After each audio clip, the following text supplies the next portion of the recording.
నటుడు, దర్శకుడు, dance master, నిర్మాత ఇలా బోలెడు ప్రతిభ ఉన్న లారెన్స్ సినిమాల్లో నటించడమే కాదు, తన చారిటబుల్ ట్రస్ట్ ద్వారా చాలా మంది పేదవాళ్లకు సాయం చేస్తున్నాడు.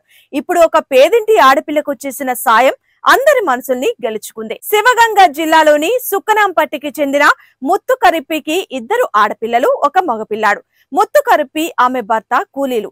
పిల్లలకి బంగారు కమ్మలు చేయించడానికి డబ్బులు దాచుకున్నారు. డబ్బుల్ని డబ్బాలో పెట్టి ఇంట్లోనే ఒక గుంత తవ్వి దాచారు. డబ్బాలో ₹1,00,000 దాచారు. వర్షానికి డబ్బాలోకి నీళ్లు వెళ్లి చెదలు పట్టి డబ్బులన్నీ పాడైపోయాయి. కొన్ని రోజుల తర్వాత డబ్బాను తెరిచి చూస్తే ముత్తు కరిప్పికి పిడుగు పడ్డట్లయింది. డబ్బులన్నీ చినిగిపోయాయి. ఏం చెయ్యాలో తోచక ఏడ్చేసింది. పాడైన డబ్బులను చూసి ముత్తు కరిప్పి ఏడ్చిన వీడియో నెట్ లో వైరల్ అయింది. శివగంగ జిల్లా కలెక్టర్ ఈ విషయం తెలుసుకుని ఆ డబ్బుని రిజర్వ్ బ్యాంక్ ద్వారా మార్చుకునేలా సాయం చేశారు. తెలుసుకున్న లారెన్స్ తన సంస్థ ద్వారా ముత్తు కరిప్పికి సాయం చేయాలనుకున్నాడు. ఆమెను చెన్నైకి పిలిపించారు.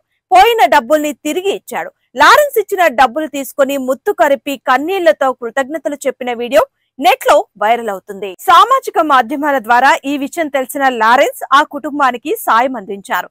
చెదలు తినేసిన ఆ లక్షను వారికి అందించి ఆశ్చర్యపరిచారు. కూలి చేసుకునే కుటుంబం కష్టపడి సంపాదించిన డబ్బులు చెదలు తినేసిన వార్త నా దృష్టికి వచ్చిందన్నారు.